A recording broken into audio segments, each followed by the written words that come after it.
What a week. What a week. Seriously, it felt like the entire AI industry just hit a giant reset button. We saw the unbelievable collapse of a media darling. A huge strategic pivot from the biggest players. Governments are now treating AI companies like national treasures to be protected. This wasn't just another week of news. This was a fundamental shift. What people are already calling the Great Realignment. Okay, let's get into it. It all kicked off with one shocking question bouncing around the tech world all week. What on earth happened to Sora? How did the tool that was supposed to completely change Hollywood just vanish into thin air? To get the big picture, we start with the biggest casualty. OpenAI Sora.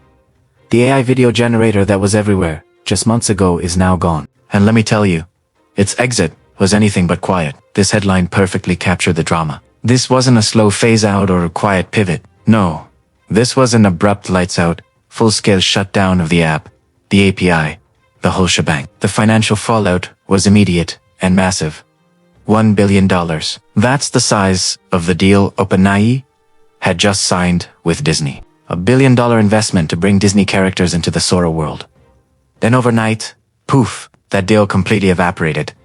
Everyone was just stunned, and the timeline here is staggering.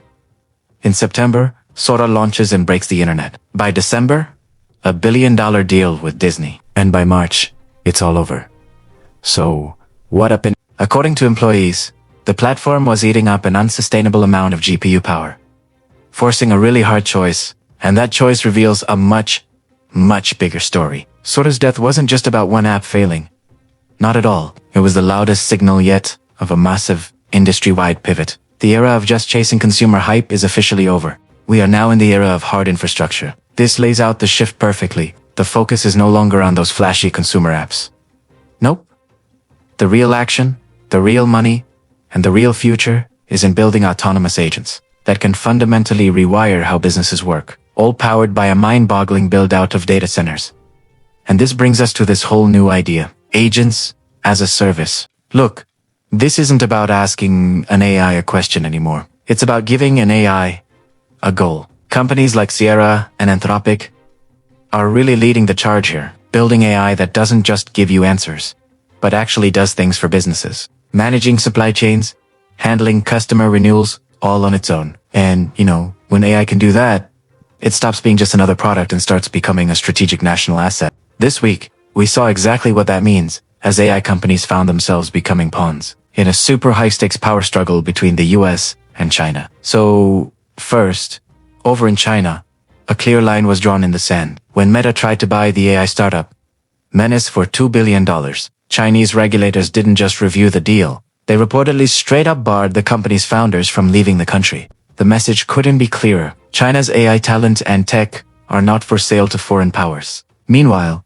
back in the US, a totally different kind of power play was going down. The Pentagon designated Anthropic, a company famous for being hyper-focused on AI safety, as a supply chain risk. This basically blacklisted them from any federal contracts, a move many people saw as payback for Anthropic, refusing to let its models be used for certain military purposes. I mean, the move was so aggressive that it actually drew a sharp rebuke in federal court. A judge called what the Pentagon did troubling, saying it looked like an attempt to punish and cripple the company, just for its stance on AI safety. This just perfectly illustrates the new world we're in. AI companies are now on the front lines of national strategy. So, with the battle lines drawn, the focus has totally shifted to building the arsenals. And what that means is an unprecedented gold rush to build the physical stuff. The chips, the data centers that will power this whole new era. Forget $1 billion here or there. We're talking about Meta and AMD, formalizing a $60 billion partnership just to build out AI chip capacity. That is the kind of scale we're talking about now. This is about building the absolute foundation for the entire agentic economy, and investors are placing their bets. Harvard A, company that builds AI agents specifically for the legal industry, saw its valuation skyrocket to $11 billion this week. This tells you exactly where the smart money is going. It's not to general chatbots, but to specialized autonomous agents that can own a specific business workflow. This great realignment also has very real consequences for the workforce. This number 4,000 is the number of employees that Block, Jack Dorsey's company, is cutting. And he was explicit about it, saying AI automation is the driver, because these new tools just let them have smaller, more efficient teams. So with all this chaos, all this capital, and all this creative destruction swirling around, Washington is finally trying to write some rules for the road. The White House put forward its first major AI policy framework, really trying to bring some order to this new landscape. So the blueprint lays out 7 key priorities, covering everything from child safety to workforce training. But honestly, the most crucial one for the industry is that last one.